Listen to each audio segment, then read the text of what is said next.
Now, our next reaction is esterification. Okay, esterification. Okay, esterification में हम कई important medicine का फॉर्मेशन करते हैं, जिसमें फर्स्ट है हमारी एस्पिरिन. ओके, अब एस्पिरिन एक्चुअली कैसे बनती है, इसमें हमें करना क्या होता है, हम सैलिसिलिक एसिड की रिएक्शन, सैलिसिलिक एसिड की रिएक्शन किससे कराते हैं, एसिटिक एनहाइड्राइड से, एसिटिक एनहाइड्राइड से कराते हैं. और ये पूरी रिएक्शन किसकी प्रेजेंस में होती है, ग्लेशियल एसिटिक एसिड की प्रेजेंस में होती है, ग्लेशियल एसिटिक एसिड की प्रेजेंस में होती है. और हमें क्या मिल जाता है, एस्पिरिन मिल जाता है. ये काफी इंपॉर्टेंट रिएक्शन है. ओके, तो देखते हैं इसको रिएक्शन के फॉर्मेट में. ये हमारे पास क्या है, सैलिसिलिक एसिड है, OH COOH. ओके, और इसकी रिएक्शन हम किससे कराने जा रहे हैं, एसिटिक एनहाइड्राइड से. ये जो मैं बना रही हूँ स्ट्रक्चर, ये स्ट्रक्चर किसका है, एसिटिक एनहाइड्राइड का है. ये पूरी रिएक्शन किसकी प्रेजेंस में कंडक्ट होती है, ग्लेशियल एसिटिक एसिड. हमने ले लिया ग्लेशियल एसिटिक एसिड. देखिए क्या यहाँ पे रिलीज होता है, ये पोर्शन है आपका, इसको देखते हैं ब्लू कलर के पेन से. ये देन यहां से हमारा क्या जाता है, हाइड्रोजन. तो क्या बन जाएगा, CH3COOH हमारा बाई प्रोडक्ट रिलीज होगा. और बाद में जो CH3CO है वो यहाँ पर अटैच हो जाएगा और हमें क्या मिल जाएगा, एस्पिरिन मिल जाएगा. फॉर्मूला देख लेते हैं. देखिए O ऑलरेडी है, देन अब क्या अटैच होना है, COCH3, और पहले से क्या अटैच है, COOH, प्लस रिलीज क्या हुआ है बाई प्रोडक्ट, CH3COOH. ओके, ये जो हमें मिला है यही हमारा मेन प्रोडक्ट है, दैट इज एस्पिरिन, जिसको हम और दूसरा नाम क्या दे सकते हैं, IUPAC के अकॉर्डिंग 2-एसिटॉक्सी बेंजोइक एसिड. ओके, जो नेक्स्ट मेडिसिन हमें मिलती है इस प्रोसेस के थ्रू, दैट इज सेलॉल. ओके, यहां पर भी हमें क्या करना होता है, हम सैलिसिलिक एसिड लेते हैं. सैलिसिलिक एसिड की रिएक्शन इस बार हम किससे कराएंगे, फिनॉल से कराएंगे. और किसकी प्रेजेंस में कराएंगे, POCl3 की प्रेजेंस में कराएंगे. हमें क्या मिल जाएगा, सेलॉल मिल जाएगा. Okay, that is very important also. तो यहां पर देखिए क्या ले रहे हैं, OH, this is salicylic acid. इसकी रिएक्शन इस बार हम किससे कराने जा रहे हैं, फिनॉल से कराने जा रहे हैं. OH, ठीक है, किसकी प्रेजेंस में हम हीट करने जा रहे हैं, POCl3 की प्रेजेंस में. और देखिए यहाँ पे क्या रिलीज हो जाएगा, यहाँ पे H यहाँ से जाएगा, then OH, H2O as a by product यहाँ पे रिलीज होगा. ठीक है, और हमें क्या मिलेगा, देखिए ऊपर यहाँ पर OH ऑलरेडी प्रेजेंट है. यहाँ पे COO वैसे ही कर देते हैं, C डबल बॉन्ड O, और इस वाले ऑक्सीजन से ये बेंजीन रिंग को हम क्या कर देते हैं, अटैच कर देते हैं. चाहे तो ऐसे भी अटैच कर सकते हैं, या आप नीचे चाहो तो नीचे भी अटैच कर सकते हो, कोई प्रॉब्लम नहीं. ये जो हमें मिला है ये एक्चुअली क्या है, सेलोल है. ठीक है, और क्या रिलीज हो गया है बाई प्रोडक्ट, H2O. अगर हम इसका नेम देखें तो क्या नाम है, फेनिल सैलिसिलेट. इसको हम क्या बोलते हैं, फेनिल सैलिसिलेट. ठीक है, जो कि एक एंटीपायरेटिक ड्रग है. ओके, जो नेक्स्ट मेडिसिन हमें मिलती है वो एक्चुअली कौन सी है देख लेते हैं. वो है हमारी मेथिल सैलिसिलेट. ठीक है, मेथिल सैलिसिलेट में भी यही होता है हमारा कि हम जो है सैलिसिलिक एसिड की रिएक्शन कराते हैं मेथेनॉल से. यहाँ पे फिनॉल लिया है, ठीक है, यहाँ पे हमने एसिटिक एनहाइड्राइड लिया है, बट इसके केस में हम मेथेनॉल लेते हैं. तो salicylic acid plus methanol in the presence of HCl gas, हमें क्या मिल जाता है, मेथिल सैलिसिलेट. चलिए करवाते हैं रिएक्शन. ये क्या है, OH प्लस COOH, और किससे कराने जा रहे हैं रिएक्शन, HOCH3. ये क्या है, मेथेनॉल है. ठीक है, देखिए यहाँ पे क्या रिलीज होगा, H2O. तो हम यहाँ पे H2O को क्या कर रहे हैं, रिलीज कर रहे हैं. और हमें जो प्रोडक्ट मिलेगा वो क्या है, ऊपर ऑलरेडी OH प्रेजेंट है, देन CO, और यहाँ पे बचा O, COO, then CH3. Okay, इसका नाम क्या है, मेथिल सैलिसिलेट प्लस H2O हमारा यहाँ पे रिलीज हो गया है और ये पूरी रिएक्शन HCl गैस की प्रेजेंस में हुई है। Okay, now move to the next type of reaction that is electrophilic aromatic substitution reaction. Okay, तो इलेक्ट्रोफिलिक एरोमेटिक सब्स्टिट्यूशन रिएक्शन में आपको पता है कि इसको अटैक करना है, इलेक्ट्रोफाइल को अटैक करना है और ये रिएक्शन आप कंडक्ट करवाने जा रहे हो किसके ऊपर, फिनॉल के ऊपर। तो ऑब्वियस सी बात है, फिनॉल कैसा स्ट्रक्चर देगा, रेजोनेंस स्टेबलाइजेशन को शो करता है। और इलेक्ट्रोफाइल जो आपके होते हैं वो एक्चुअली क्या होते हैं, इलेक्ट्रॉन डेफिशिएंट स्पीसीज होते हैं जिनके पास इलेक्ट्रॉन की कमी होती है। अगर आप फिनॉल का रेजोनेटिंग स्ट्रक्चर आपने ध्यान से देखा होगा तो देखा होगा आपने एक चीज कि फिनॉल में ortho position, para position and ortho position पर इलेक्ट्रॉन की डेंसिटी क्या हो जाती है, ज्यादा हो जाती है। ठीक है, इलेक्ट्रॉन डेंसिटी क्या हो जाती है, ज्यादा हो जाती है। और इलेक्ट्रोफाइल हमारे ऐसे ग्रुप्स हैं जिनके पास इलेक्ट्रॉन की कमी है, तो ऑब्वियस सी बात है वो वहां पर अटैक करेंगे जहां पर इलेक्ट्रॉन की डेंसिटी क्या होगी, ज्यादा होगी। यानी कि इलेक्ट्रोफिलिक एरोमेटिक सब्स्टिट्यूशन रिएक्शन में जो हमें कंपाउंड मिलते हैं वो ऑर्थो और पैरा डायरेक्टिंग कंपाउंड ही होते हैं। ठीक है, तो इसमें जो फर्स्ट टाइप ऑफ रिएक्शन हम देखने जा रहे हैं वो है हमारी nitration reaction. Okay, nitration reaction में ये हमारा क्या है, फिनॉल है। ठीक है, और इसकी रिएक्शन हम किसकी प्रेजेंस में कराएंगे, HNO3 की प्रेजेंस में कराएंगे। ठीक है, टेम्परेचर हम काफी कम रखेंगे, नियर अबाउट 298 केल्विन होगा। और जो फिनॉल है हमें ये मिक्सचर देगा ortho and para directing compounds का। तो देखिए ये क्या है, हमारा OH है। ठीक है, ये क्या बन गया है, NO2। इसका नेम क्या है, ऑर्थो नाइट्रोफिनॉल। ठीक है, जो दूसरा कंपाउंड हमें मिलेगा वो ये है, NO हमारा कहाँ पे मिलेगा, हमें पैरा पोजीशन पे मिलेगा OH, और इसको हम नाम देंगे पैरा नाइट्रोफिनॉल का। ओके, इन दोनों का मिक्सचर मिलेगा। अगर इन दोनों में हम देखें तो हमारा जो मेजर कंपाउंड होगा वो पैरा नाइट्रोफिनॉल होगा। और लास्ट वीडियो लेक्चर में आपने पढ़ा था पैरा नाइट्रोफिनॉल क्यों होगा, क्योंकि यहाँ पे देखिए एक परफेक्ट सिमेट्री हमें दिख रही है। और अगर हम कंपेयर ऑर्थो कंडीशन से करें तो यहाँ पर लेस हिंडर हमें मिल रहा है, यहाँ पे हिंड्रेंस कम है और यहाँ पे हिंड्रेंस ज्यादा है। तो पैरा नाइट्रोफिनॉल जो हमारा होगा वो हमारा मेजर कंपाउंड होगा। ओके, अब क्योंकि हमें देखिए यहाँ पे दोनों का मिक्सचर मिला है, ऑर्थो नाइट्रोफिनॉल का और पैरा नाइट्रोफिनॉल का, तो अब क्वेश्चन अराइज होता है कि इन दोनों को हम सेपरेट कैसे करेंगे। ठीक है, तो इनको सेपरेट करने के लिए हम हेल्प लेंगे स्टीम डिस्टिलेशन की। Steam distillation, steam distillation actually किस प्रिंसिपल पर वर्क करता है। स्टीम डिस्टिलेशन का जो मेन प्रिंसिपल होता है वो ये होता है कि आपके पास जो मिक्सचर है उस मिक्सचर में एक जो आपका कंपाउंड होगा वो वोलाटाइल नेचर का होगा, दूसरा नॉन वोलाटाइल होगा, या फिर एक मोर वोलाटाइल होगा, दूसरा लेस वोलाटाइल होगा। तो इन दोनों मिक्सचर में अगर हम आ जाएं तो जो हमारा ऑर्थो नाइट्रोफिनॉल है ऊपर वाला, ये जो है क्या होता है, मोर वोलाटाइल होता है।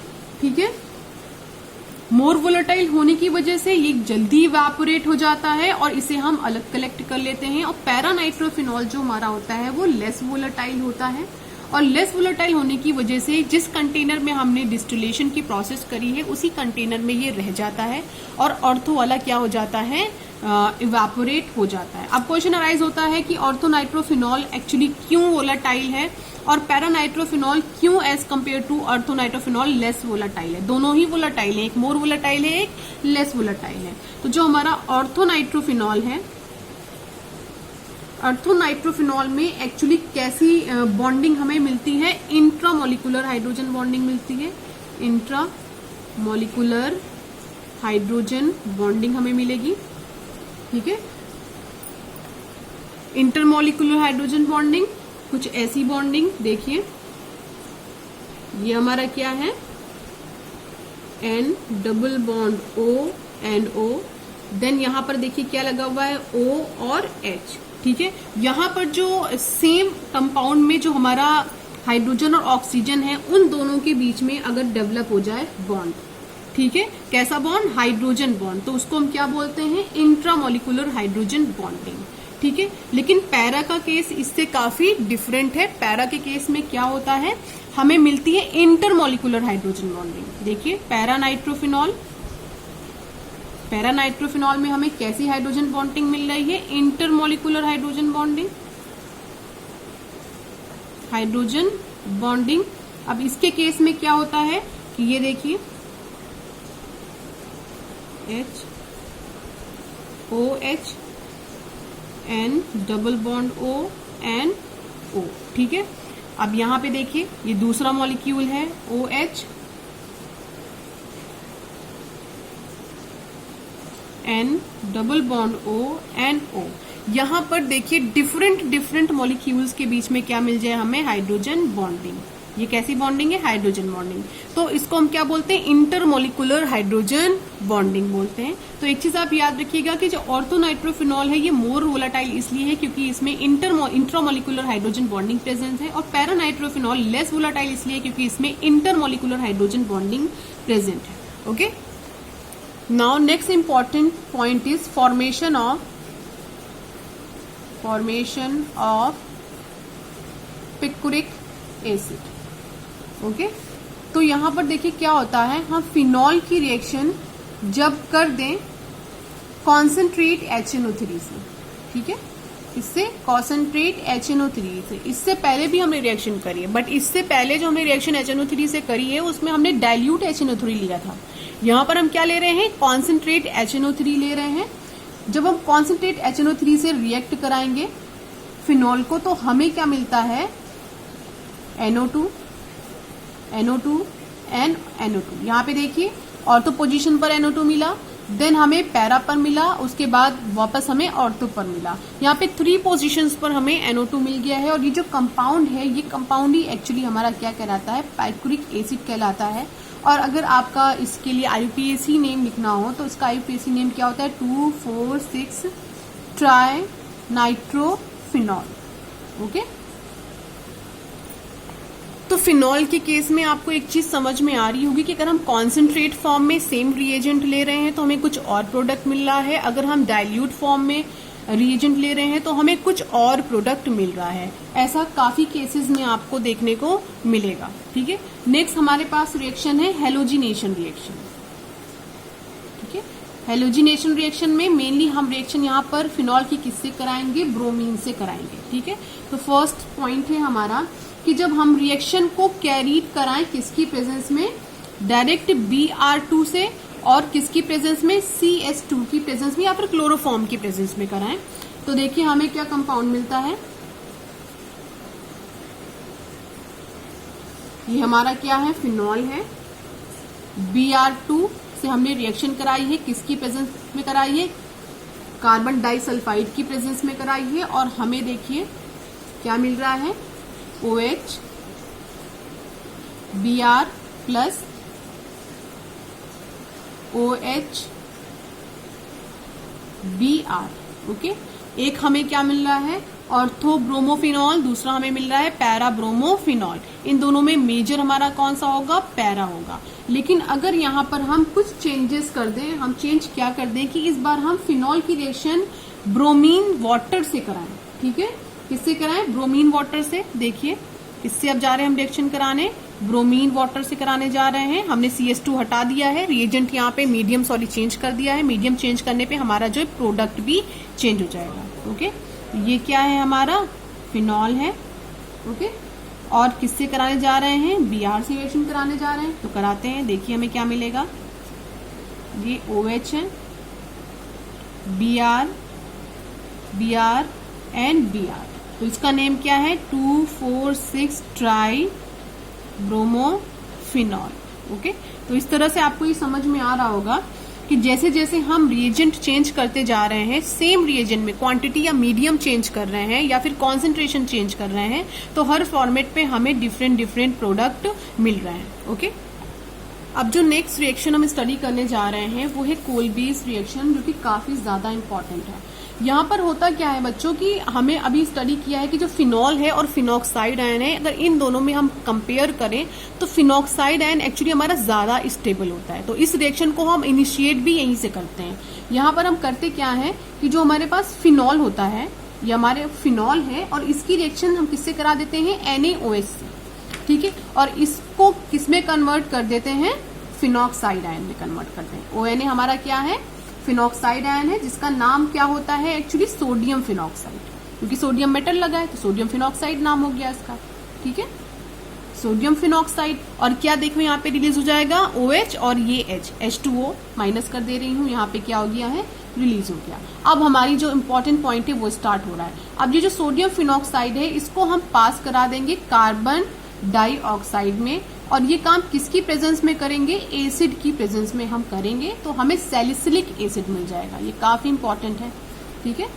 क्या मिल गया है, OH और COOH, इसका क्या नाम है, salicylic acid. Salicylic acid actually इसका कॉमन नेम है, ठीक है। इसका IUPAC नेम क्या होता है, 2 hydroxy benzoic acid, okay, 2 hydroxy benzoic acid इसका IUPAC नेम है। तो जो कोलबेस रिएक्शन है वो एक्चुअली काफी ज्यादा इंपॉर्टेंट है, ओके। अगर आप इसका एक और कॉमन नेम लिखना चाहो तो आप इसको ऑर्थो हाइड्रोक्सी बेंजोइक एसिड भी लिख सकते हो। 2 मैंने लगा दिया तो इसका मतलब क्या है, ये आपका क्या हो गया है, IUPAC नेम हो गया है। इसके बाद नेक्स्ट जो रिएक्शन है वो भी काफी ज्यादा इंपॉर्टेंट है, रीमर-टीमैन रिएक्शन, जिसको बहुत लोग राइमर-टीमैन भी बोलते हैं रिएक्शन, ओके। इस रिएक्शन में भी हम क्या करते हैं, फिनॉल को फिनॉक्साइड आयन में कन्वर्ट करते हैं। तो सबसे पहले एक काम हम कर लेते हैं, ये क्या है हमारा, फिनॉल है, और फिनॉल की रिएक्शन हम NaOH से करा देंगे तो फिनॉक्साइड आयन में कन्वर्ट हो जाएगा। तो चलो करा देते हैं NaOH से। इसको किस में कन्वर्ट कर दिया हमने, फिनॉक्साइड आयन में कन्वर्ट कर दिया। अब फिनॉक्साइड आयन की रिएक्शन हम क्लोरोफॉर्म से करा देते हैं, CHCl3। जैसे ही हम क्लोरोफॉर्म से रिएक्शन कराते हैं बच्चों, तो हमें देखिए एक इंटरमीडिएट मिल जाता है, इंटरमीडिएट कंपाउंड मिल जाता है। ONA तो ऊपर एज इट इज रहेगा, यहाँ पे देखिए क्या मिल गया, CHCl2। ये एक हमारा इंटरमीडिएट कंपाउंड है। इस इंटरमीडिएट कंपाउंड में फिर से हमें किसको पास कराना होता है, NaOH को पास कराना होता है। तो किसकी एंट्री हो जाती है यहाँ पर, CHCl2 की जगह पर एल्डिहाइड ग्रुप की एंट्री हो जाती है, ठीक है। तो चलो करते हैं एल्डिहाइड ग्रुप की एंट्री। ये क्या है, ONA है, जैसे NaOH हमने इसमें पास कराया तो क्या होगा, ये वाला O आकर के यहाँ पे लग जाएगा, देन हमें यहाँ पे क्या मिल जाएगा, CHO मिल जाएगा, ठीक है। अब एसिड की प्रेजेंस में ये जो ये जो आपका Na है ये क्या हो जाएगा, हट जाएगा और H आकर के यहाँ पे लग जाएगा। तो हमें क्या मिल जाएगा, देखिए OHCHO, ठीक है, सैलिसाइलएल्डिहाइड हम इसको बोलते हैं, ठीक है। इसका नेम क्या है, सैलिसाइलएल्डिहाइड। तो एक चीज आप ध्यान रखिए, सबसे पहले फिनॉल को हमने किसमें कन्वर्ट किया, फिनॉक्साइड आयन में, और लास्ट वाले स्टेप में हमने फिनॉक्साइड आयन को देके फिर से फिनॉल में कन्वर्ट किया। तो ऐसा करने की जरूरत हमें इसीलिए पड़ी कि हमारा जो फिनॉल होता है, अगर हम कंपेयर करें फिनॉल और फिनॉक्साइड आयन में, तो फिनॉक्साइड आयन ज्यादा स्टेबल होता है। इसलिए इसी को लेकर के हम पूरी रिएक्शन को कंडक्ट कराने के बाद लास्ट वाले स्टेप में इसको हटा देते हैं, फिर से फिनॉल में कन्वर्ट कर देते हैं। और ये काम बहुत ही ईजी होता है, एसिड की प्रेजेंस में Na यहाँ से क्या हो जाता है, हट जाता है, और OH ग्रुप हमें मिल जाता है, ठीक है। जो नेक्स्ट हमें रिएक्शन है वो है reaction of phenol with zinc dust. ये रिएक्शन काफी ज्यादा इंपॉर्टेंट है। ये रिएक्शन इस पॉइंट ऑफ व्यू से इंपॉर्टेंट है कि ये जिंक डस्ट से जब आप रिएक्शन कराते हो तो जिंक डस्ट से रिएक्शन कराने पे हमारा फिनॉल जो है बेंजीन में कन्वर्ट होता है। इस रिएक्शन में फिनॉल किस में कन्वर्ट होगा, बेंजीन में कन्वर्ट होता है। जिसके पॉइंट ऑफ व्यू से देखा जाए तो ये रिएक्शन काफी ज्यादा इंपॉर्टेंट है और काफी ज्यादा कन्वर्जेंस में इसका यूज होता है। जब हम कहीं फंस जाते हैं और कुछ हमें नहीं मिलता प्रोडक्ट हमारा और फिनॉल हमें मिल जाता है, तो हम फिनॉल को बेंजीन में कन्वर्ट कर देते हैं, क्योंकि बेंजीन से 99% प्रोडक्ट हम पा लेते हैं। इसलिए हम फिनॉल को सीधे किस में कन्वर्ट करते हैं, बेंजीन से। इसके बाद हम रिएक्शन आगे कंटिन्यू करते हैं, ठीक है। तो ये देखिए हमारे पास क्या है, फिनॉल है, ठीक है, और किससे रिएक्शन करा रहे हैं, जिंक डस्ट से। तो देखिए यहाँ पे क्या हो जाएगा, ये हमें क्या मिल गया है, बेंजीन, और क्या रिलीज हो गया है, ZnO, ओके। जो नेक्स्ट रिएक्शन है वो है ऑक्सीडेशन। ऑक्सीडेशन किसका, फिनॉल का, ओके। तो जब फिनॉल का हम ऑक्सीडेशन करते हैं तो हमें क्या मिलता है, बेंजोक्विनोन मिलता है, ठीक है। चलिए कराते हैं। और यहाँ पर हम एक पावरफुल ऑक्सीडाइजिंग एजेंट लगाते हैं। ये OH है हमारा और यहाँ पर हम क्या ले रहे हैं Na2Cr2O7 सोडियम डाइक्रोमेट, जो कि एक पावरफुल ऑक्सीडाइजिंग एजेंट है। दूसरा हम यहाँ पे क्या लगा रहे हैं, कॉन्सेंट्रेट H2SO4। तो यहाँ पे देखो हमें क्या मिल जाएगा, कॉन्जुगेटेड डाइकीटोन, एक कॉन्जुगेटेड डाइकीटोन मिलेगा। उसी कॉन्जुगेटेड डाइकीटोन को हम बेंजोक्विनोन के नाम से जानते हैं। ओके, देखिए double bond O double bond O, और इसी को क्या नाम है, benzoquinone. Okay, thank you class.